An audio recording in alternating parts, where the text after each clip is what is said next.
promises dead. I had nightmares along the way. I made prayers in vain.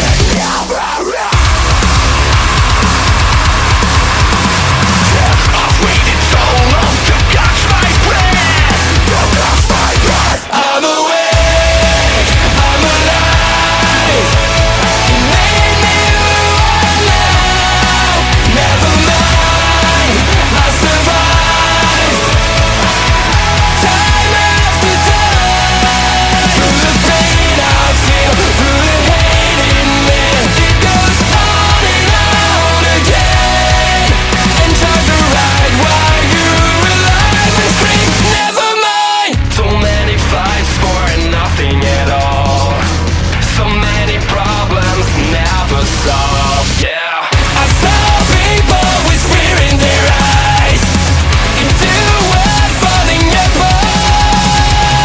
I've waited so long to catch my breath. I'm awake, I'm alive. You made me who I am now. Never mind, I survived. Time after time. Through the pain I feel, through the hate in me, it goes on and on again. Enjoy the ride while you're alive and scream, never mind. I've waited so long to catch my breath. To catch my. I've waited so long to catch my breath. To catch my.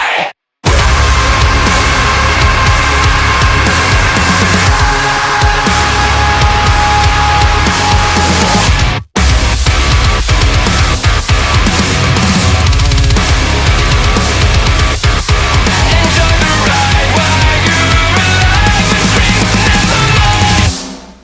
I'm awake, I'm alive. You made me who I am now. Never mind, I survived. Time after time. Through the pain I feel, through the hate in me, it goes on and on again. Enjoy the ride while you're alive and scream, never mind.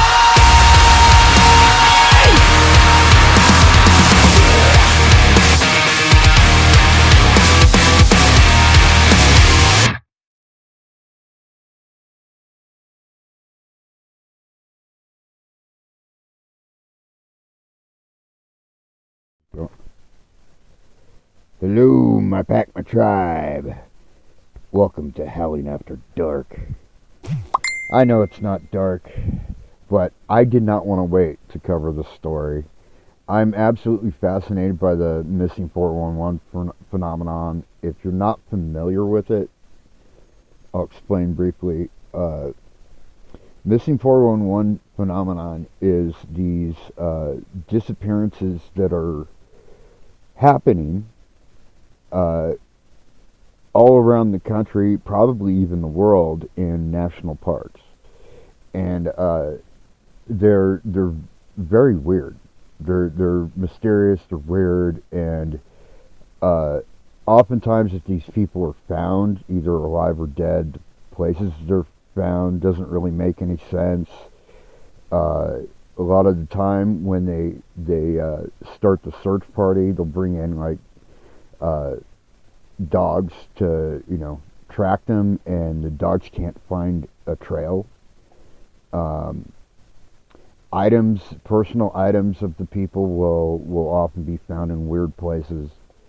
It is just very, very strange. And this morning, I was perusing the official Yosemite, or not Yosemite, what is it? It's Yosemite National Park missing persons website, and I came across this one that immediately caught my attention, because, and I looked into it, right? So we're gonna get into that right now. Let me just pull up the website real quick.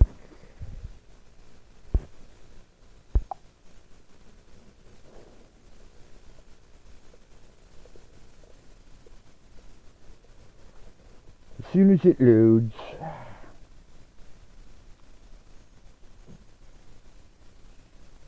There we go. Alright.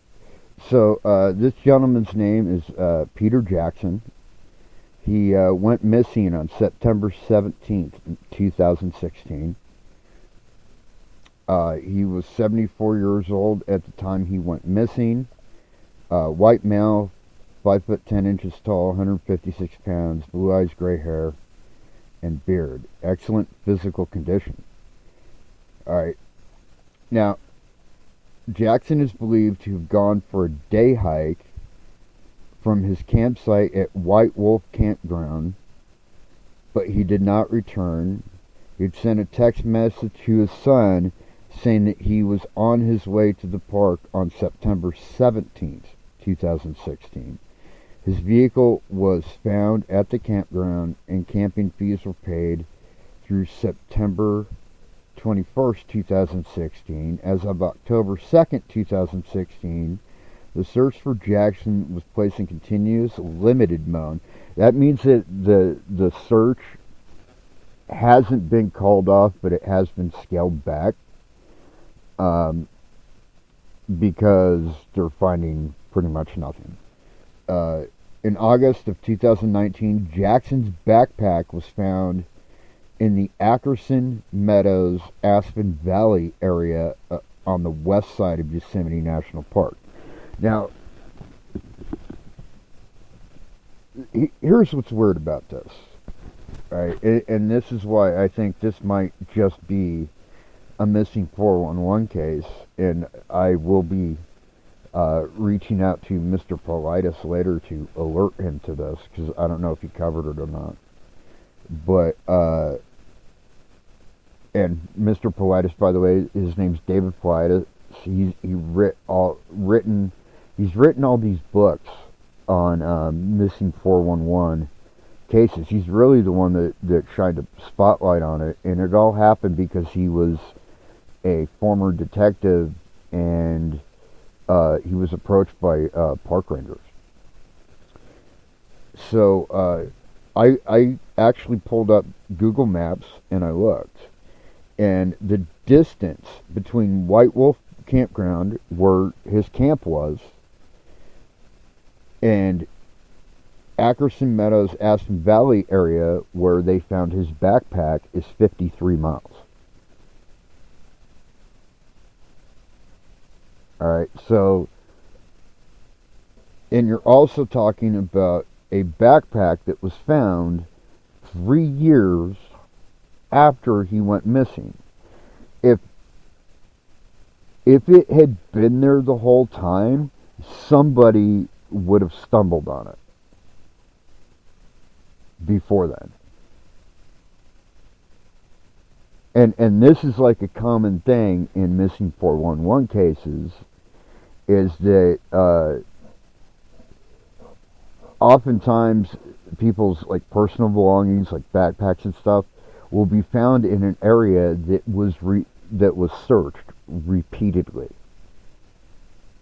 and it was not there before the moment where it was, located.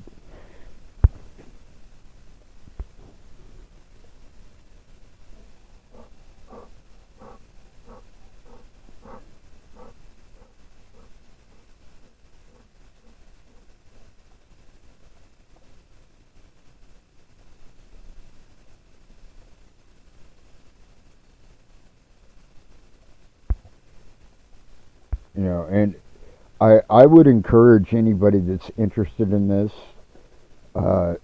especially those individuals that have experience with missing persons cases, tracking, anything of that nature, to actually go to this website. It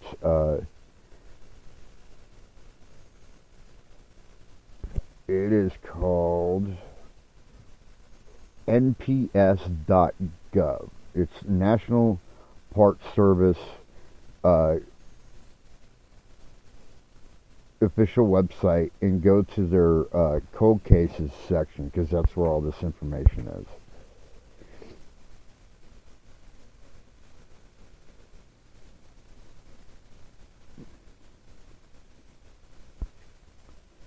Because this is just a wealth of information to a point. Because you got to understand too, like you're only going to get so much information from a government website, because a lot of these cases involve things that they either don't want to or are not allowed to talk about. Because, and you have to realize this too, a lot of this delves into the paranormal, right?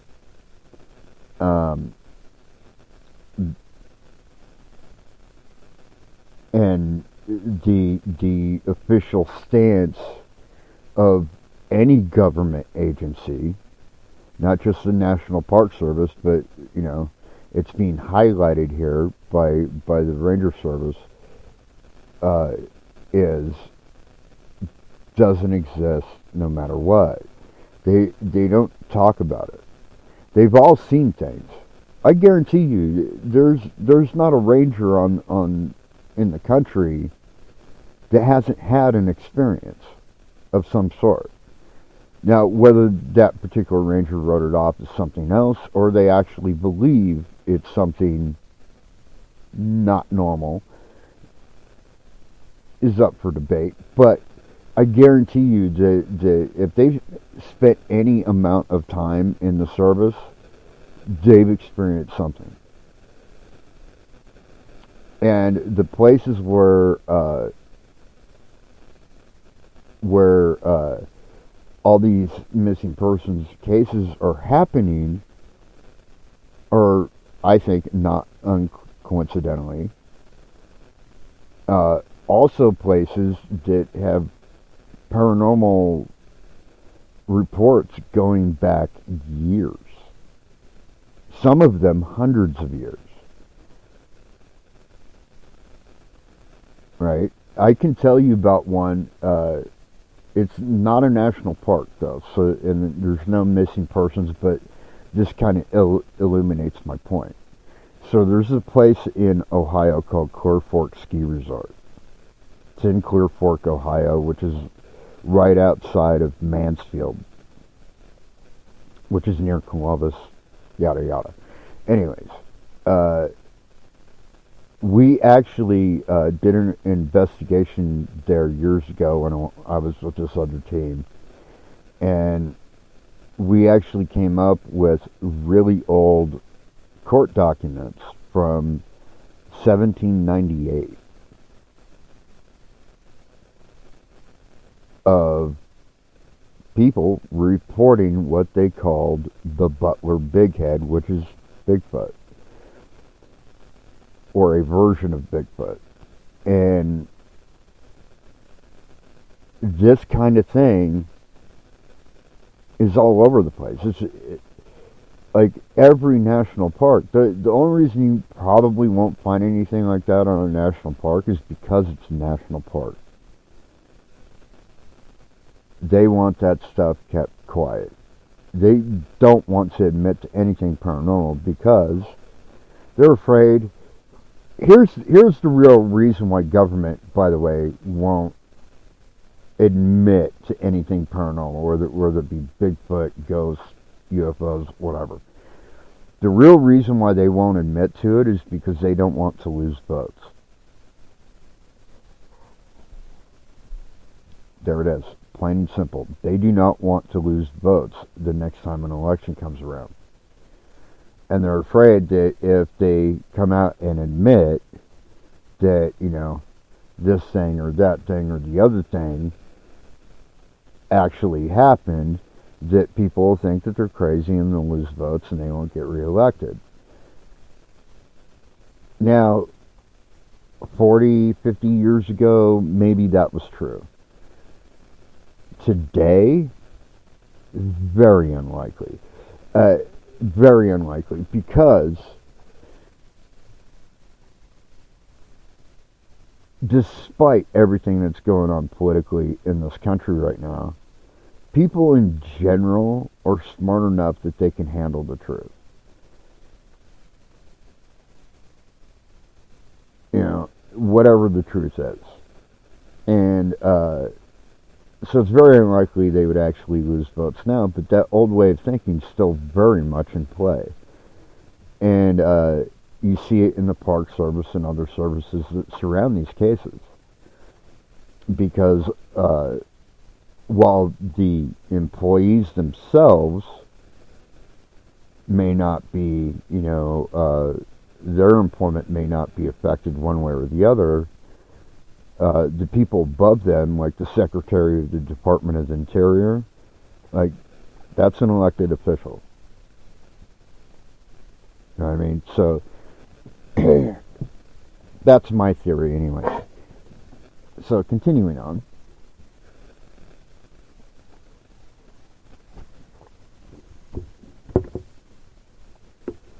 So there's,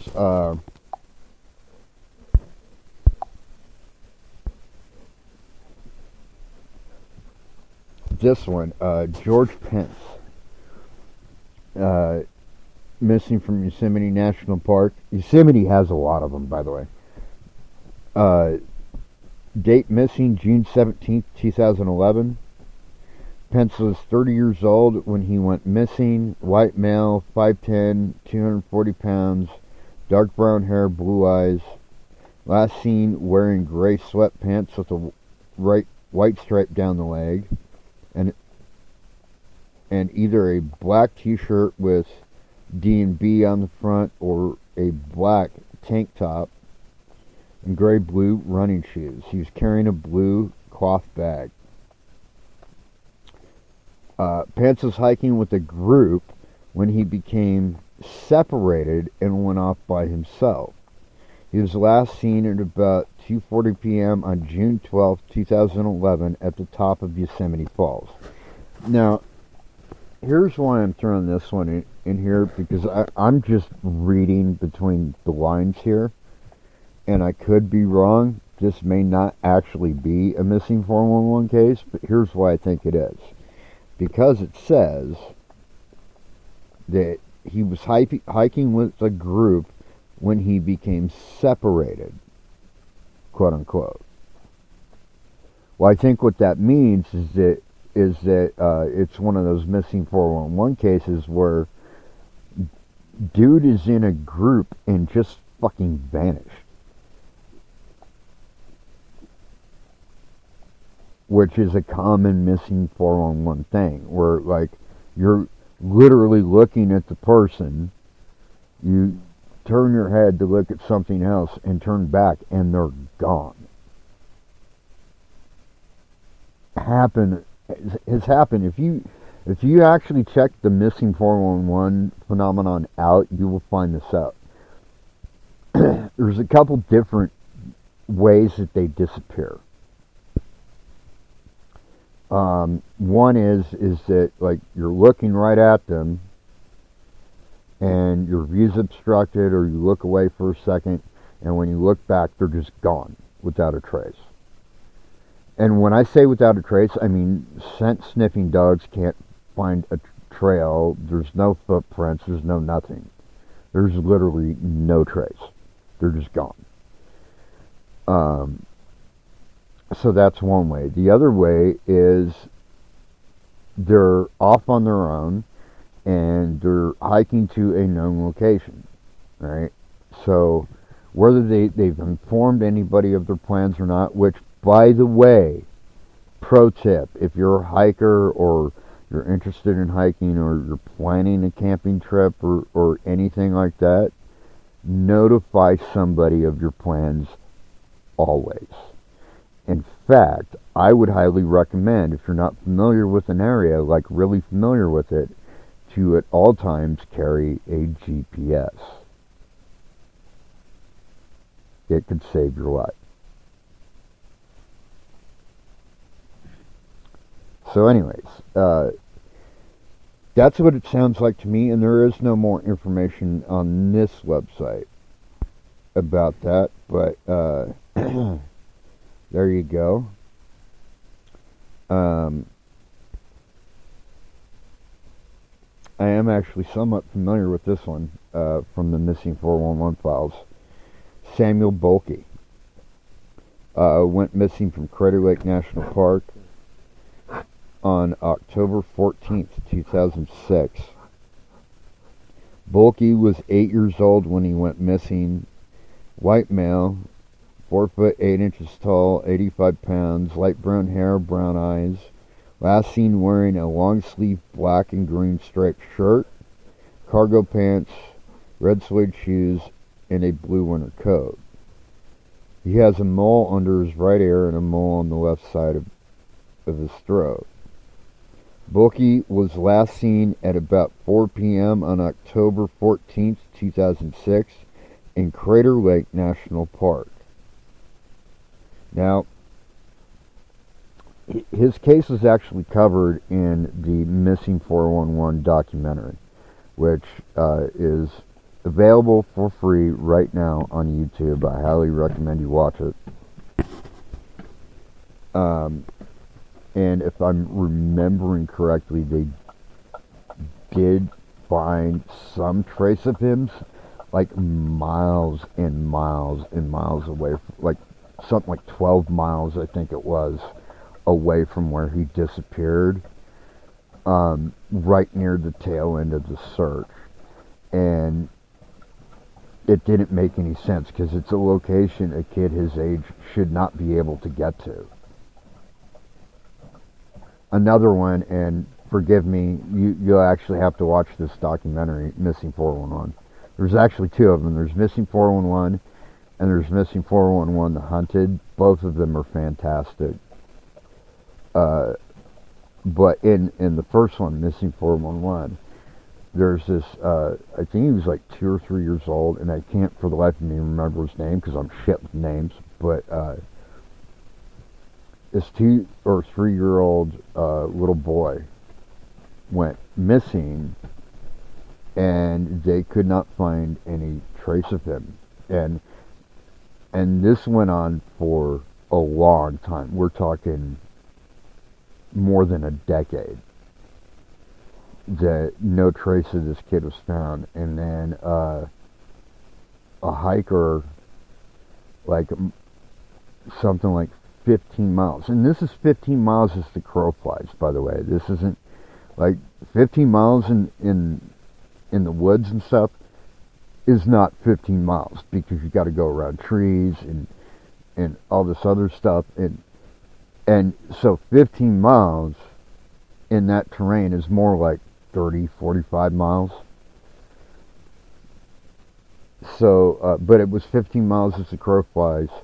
They found a skull cap and they DNA tested it and came back to the little kid, which is, of course, heartbreaking for especially for the kid's family, and also heartbreaking for the searchers that went out looking for the kid.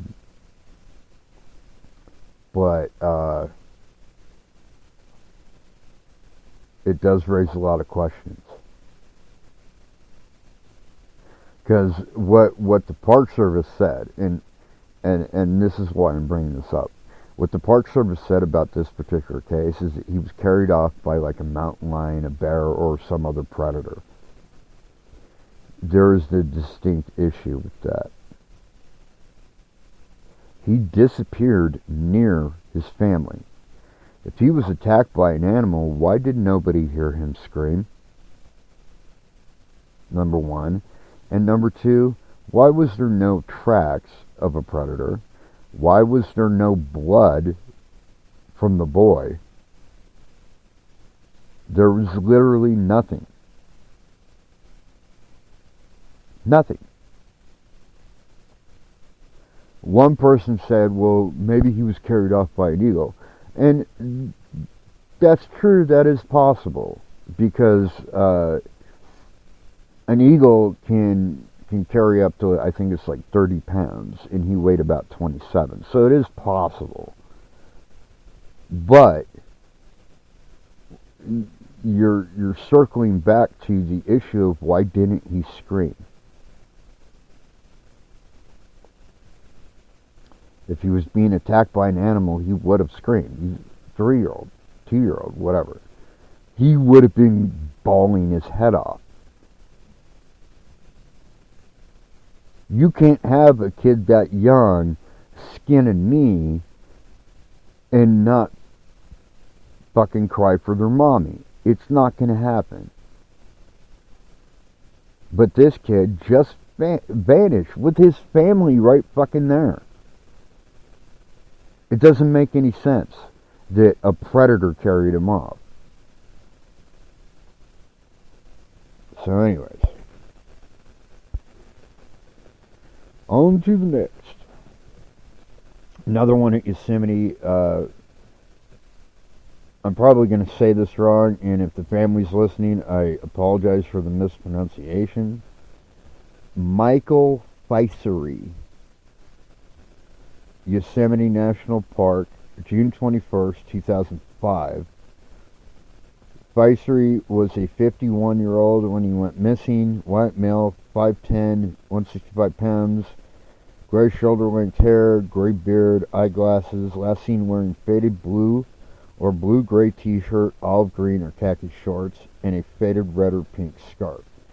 Fisery was reported to be hiking in the Till Valley area of Yosemite National Park, northeast of Hetchy Reservoir. Now, the reason I'm bringing this one up is because I actually remember a bit about this that was not in Missing 411 as far as I know. And the reason I would include it is simply because they found his scarf. Or a piece of it, anyways, that was on a tree branch, like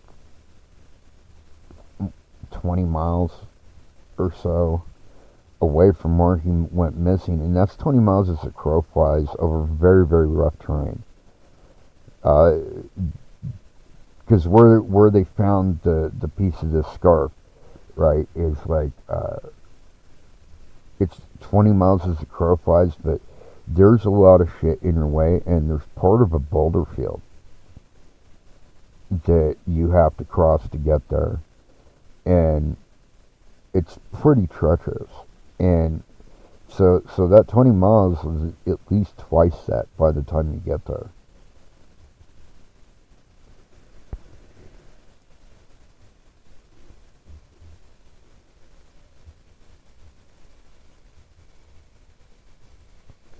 This one, I don't know if it's Missing 411 or not, but what caught my attention about it is what it says, right?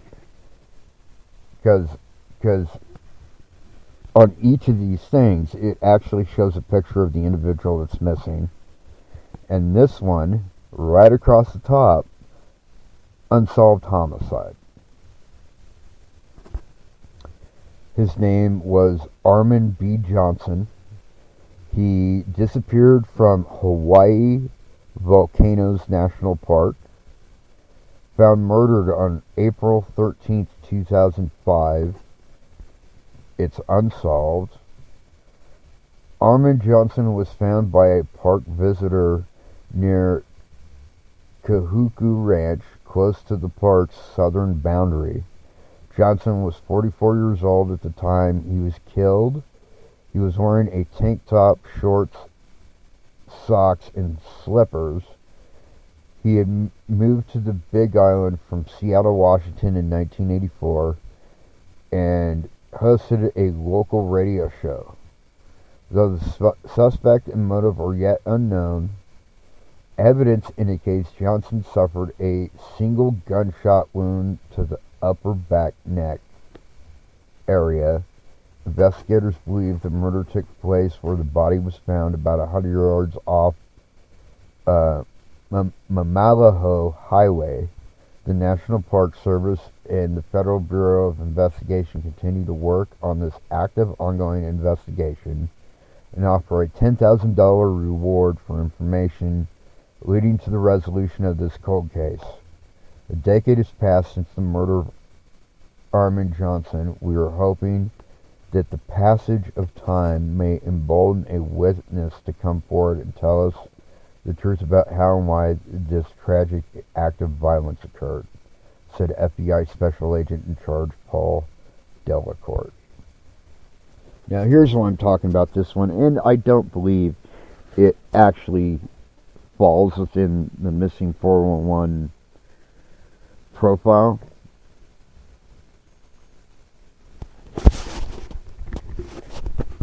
But there's still an air of mystery about it. Because, according to the family, there was no, apparent enemies. Nobody had a grudge against them that they could tell. So it makes no sense. Which means it's probably random, is my thinking. But, I'm not an investigator in that way officially, even though I can pick apart crime scenes just by looking at it. But I'm a bit of a Sherlock Holmes when it comes to that stuff. But in any case, there was just a lot that didn't make sense. Like, why was he killed in the first place?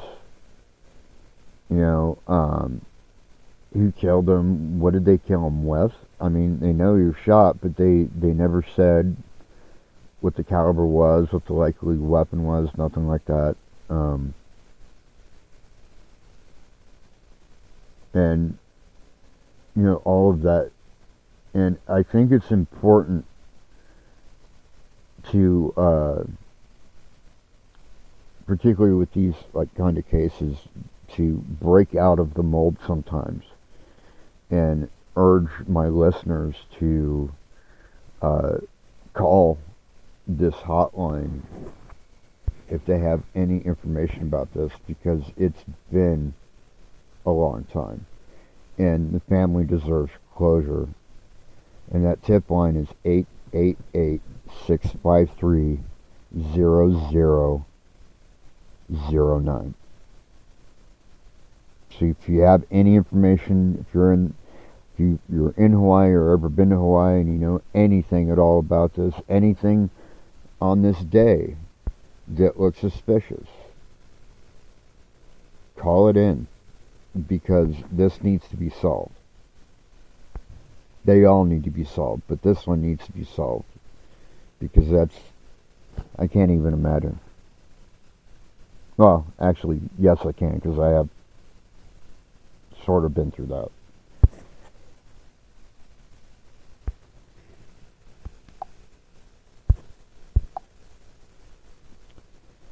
But anywho,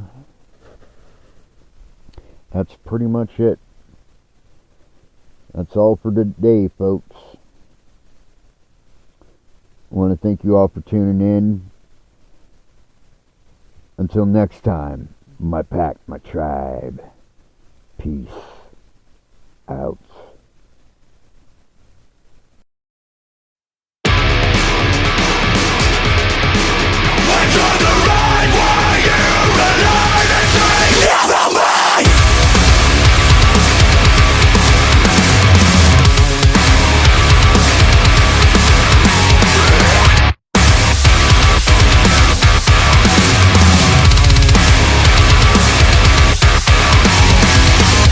The things that were left unsaid, for all the times I found promises dead.